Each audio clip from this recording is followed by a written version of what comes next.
वक्त हम मौजूद हैं नोखा विधानसभा में और हमारे साथ है जाप के प्रत्याशी अनीता यादव।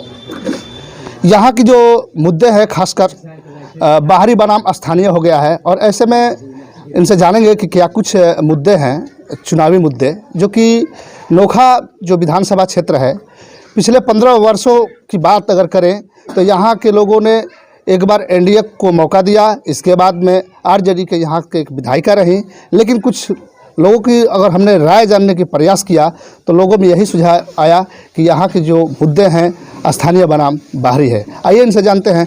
अनीता जी, भारत तक में आपका बहुत बहुत स्वागत है। धन्यवाद। और आपके चैनल के माध्यम से जितने भी हमको नोखा विधानसभा क्षेत्र के अभिभावक मुझे देख रहे हैं, सुन रहे हैं, उनको मेरा प्रणाम। चुनाव बहुत काफ़ी नज़दीक आ गया है और बहुत जल्दी में टिकटों का बंटवारा हुआ, सीटों का बंटवारा हुआ और सभी लोग अपने अपने क्षेत्र में उतर गए। बहुत सारे लोग चुनाव में उतरकर वोट मांग रहे हैं, लेकिन मुद्दे की बात कोई नहीं कर रहा है। इस बार आपके क्या मुद्दे रहेंगे? भैया, सबसे पहले मैं आपसे यह कहूँगी कि बाकी लोग इस क्षेत्र के हैं ही नहीं तो उनको मुद्दा पता कैसे होगा।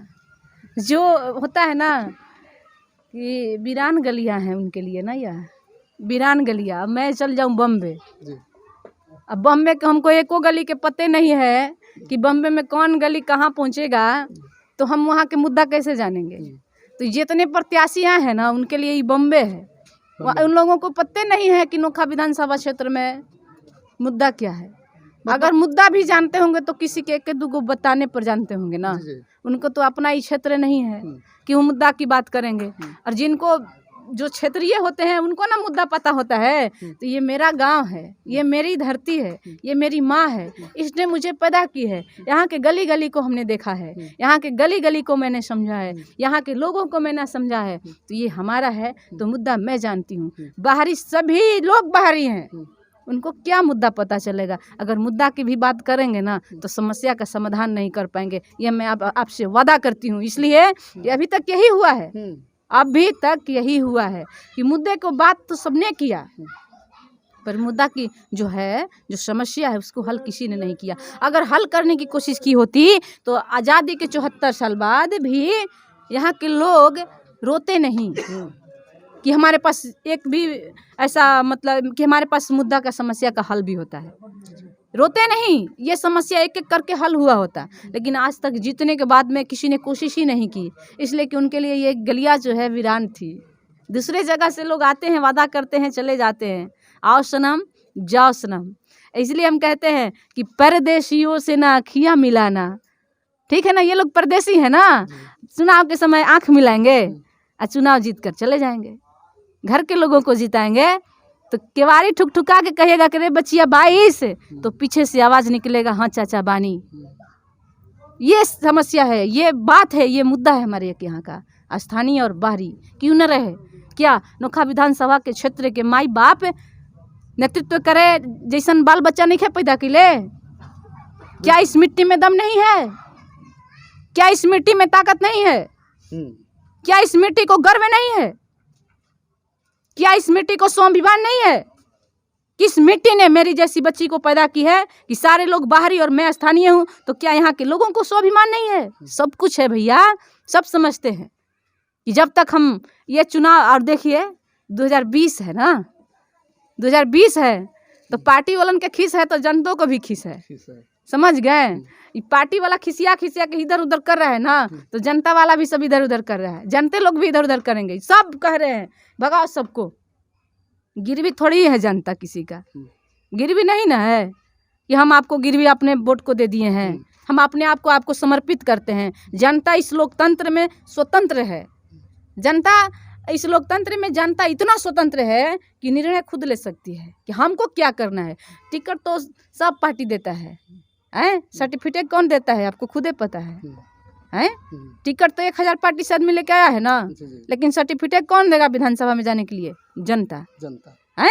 तो इस जनता को पता है कि हमको किसको सर्टिफिकेट देना है, कौन हमारी आवाज को। का मतलब जनता सब जानती है एकदम। हम कहिए दिए कि इस लोकतंत्र में और मतलब इस लोकतंत्र में स्वतंत्र है हमारी जनता किसी की गिरवी नहीं है। और उनको पता है कि जब नेताओं में इतना खीस है, बदल सकते हैं, पलटी मार सकते हैं, तो हम काहे उनसे कम हैं? एकदम नहीं कम है, उनके अंदर भी खीस है। और अपने विधानसभा के लोगों को जिता करके भेजेंगे, एकदम भेजेंगे, एक बात आप जान जाइए। ये लोग दावा कर रहे हैं कि हमने सड़क बनाया, पटना की दूरी जो है 4 घंटे में तय हो जाती है, लेकिन नोखा विधानसभा की दूरी कितने देर में तय होती है? मैं बताती हूँ, हम यही हमेशा कहते हैं आपसे कि हवाई जहाज में उड़े वाला INH SH पे चले वाला ई सपना देखत हुई, समझ गए? तो खाली हवाई जहाज में उड़े वाला आदमी वोट ना करेलन। इस संविधान में जितना एक गरीब का वोट का कीमत है, उतना ही एक राजा की वोट का कीमत है। जो पैदल चलता है उसकी वोट की कीमत, जो हवाई जहाज से चलता है उसकी वोट की कीमत समान है, समान है ना भैया। तो फिर NH और SH और हवाई जहाज पे चले वाला बात जे कहेला तन कि गाँव में 2 घंटा घूम ली गली गली में का स्थिति बा।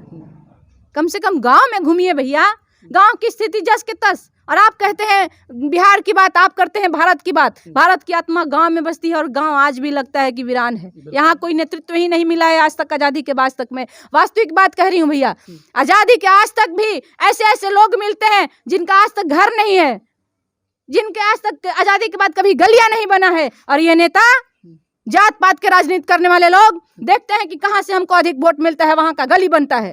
देखते हैं कि कहाँ से हमको वोट नहीं मिलता है, वहाँ का गली नहीं बनता है। अरे भैया, जिस दिन आप जीत गए नोखा विधानसभा के क्षेत्र के एक एक जनता के आप नेतृत्व हो गए, एक एक जनता को संभालते हैं आप, तो फिर राजनीति कैसा कि यहाँ से हमको वोट मिला है तो रोड बनना चाहिए, यहाँ से वोट नहीं मिला है रोड नहीं मिलना चाहिए? कौन सी बात है ये? इसके अलावा भी और भी इतर कुछ यहाँ पर मुद्दे हैं, जैसे कि राइस मिल किस जो है रोहतास जो है, खासकर नोखा धान का कटोरा कहा जाता है, लेकिन यहाँ राइस मिलों की स्थिति बदहाल हो गई है। इसको लेकर आप क्या करेंगे आगे? इसको लेकर के जानते हैं हम क्या करेंगे? जीतने के बाद में सबसे पहला मेरा मुद्दा राइस मिल है, इसलिए कि राइस मिल अगर है तो हमारे लोगों को, हमारे मजदूरों को, हमारे माई बाप को, जो भी कहिए गार्जियन को, अभिभावक को, वहाँ कुछ लोगों का पेट चलता था, वहाँ से समझ गए, पेट चलता था भैया, धान लाद करके, धान सुखवा करके। तो ये सबसे बड़ी हमारे लिए मुद्दा है। नोखा विधानसभा का राइस मिल हमारी आत्मा है, इसलिए आत्मा है कि आप समझ सकते हैं कि एक राइस मिल में कितना मजदूर खट सकते हैं, तो उनके पेट का सवाल है। अब बताइए, नोखा विधानसभा में रोजगार होते हुए दूसरे जगह लोग पलायन कर रहे हैं, कितना अच्छा है, ये कितना अच्छा है। अब पलायन भी बड़ा भयावह रहा, एकदम भयावह रहा। हमको तो लगता है कि शर्म में आना चाहिए सभी नेताओं को, ही रैली स्टेज प्रोग्राम करे में शर्म आवे के चाहिए। आप उस वक्त कहाँ थे जिस वक्त बाहर से लोग बिहार के लिए पैदल आ रहे थे? कितने लोगों की जान चली गई, कितने बच्चा जो है कि बिना माँ बाप के हो गए, कितने माँ बाप बिना बच्चे के हो गए। आप उस वक्त कहाँ थे? जो पैसा आज खर्च कर रहे हैं चुनाव में, आज बड़ी बड़ी गाड़ियों का गांव से रेला निकल रहा है इस समय चुनाव में। उस समय गाड़ियां नहीं होती थी मजदूरों को पहुंचाने के लिए। इसको क्या लगता है? मैं आपको बताती हूँ, दर्द होता है मुझे।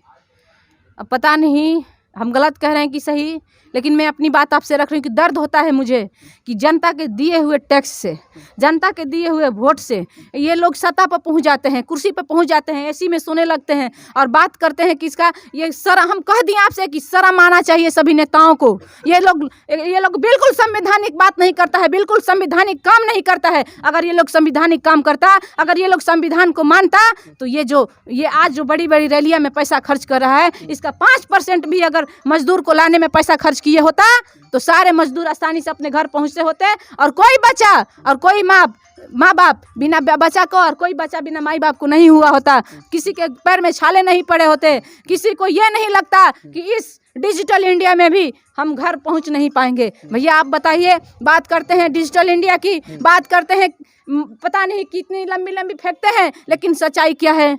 सच्चाई क्या है? गांव में आवे मैं दिखाती हूँ, सच्चाई है कहाँ? बताइए। हम तो सोचते हैं कि क्यों इन लोगों को शर्म नहीं है, क्या राजनीति इतना गंदा हो गया है।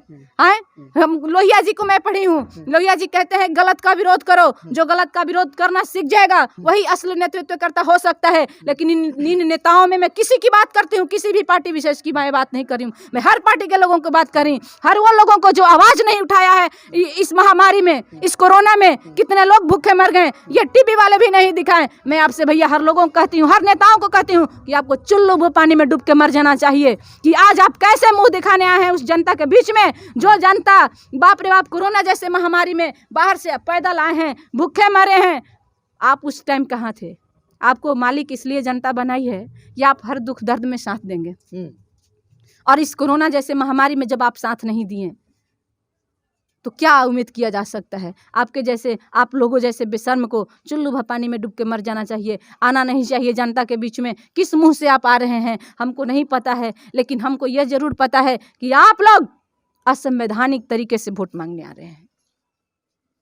अगर वास्तविक आत्मा से पूछ करके, मैं कहती हूँ, मैं नहीं कर रही हूँ, आत्मा से वो लोग खुद पूछे कि क्या ये जो चुनाव में पैसा खर्च हो रहा है इसका 5% काट करके लोगों में खर्च किया गया होता तो शायद लोगों को लगता कि हमने जो वोट दिया है सही जगह पर दिया है, सही जगह पर दिया है। और मैं जनता को भी गलत कहूँगी कि जब जनता को हर 5 वर्ष पर संविधान में बदलने का जब ताकत मिला है, सब अधिकार जनता के पास है, सर्वोपरि जनता है, तो क्यों एक ही लोगों पर इतने दिन से वो लोग अटके हुए हैं, बैठाए हुए हैं, विश्वास किए हुए हैं। हर जगह विश्वासघात। देखिए हरियाली के नाम पर विश्वासघात, जनजीवन हरियाली के नाम पर आपको पता है एक को धनी आदमी का घर नहीं ढहल, आहरा पर बसे वाला के सब गरीबन के घर ढह गई, सब गरीबन के घर ढह गई। भैया कोई गरीब के बात ना कैलस। अगर आप आवाज़ भी उठाएंगे ना, ऐसा आपको डरवाया जाता है ना कि आप चुप हो जाइएगा। दर्द होता है। हम यही कहते हैं कि अगर आप लोगों को समझ नहीं आता है तो बस एक बार आप पैदल चल कर के देख लीजिए, बस एक बार आप उन गरीब के घर में जा कर के देख लीजिए जिसके घर में ऊपर से चमकी टंगा हुआ है, एक अनाज नहीं है, एक अनाज भी नहीं है। मतलब जिनके पौने फटे हुए भाई वो क्या जाने पीर पर आई। बात मैं बताती हूँ, यही जो राशन मिलता है, मैं सभी नेताओं से प्रार्थना करके इस बात को कह रही हूँ कि प्लीज़ 5 दिन उस राशन को आप अनाज खा लीजिए। 5 दिन आप खा लेंगे ना उस दाने को 5 दिन खा लेंगे तो मैं समझूंगी ये भारत की मिट्टी आप पर गर्व करेगी कि नहीं, आपने इस भारत के मिट्टी के लाल हैं। भैया कैसा कैसा कैसा ये बात है, जब आप खुद 500 रुपये वाला किलो अनाज खा सकते हैं इस जनता के वोट को लेकर के, तो ये एक बार बस 10 दिन जो आप देते हैं अनाज उसको खा लीजिए। क्या आप लोगों का तरीका है भैया?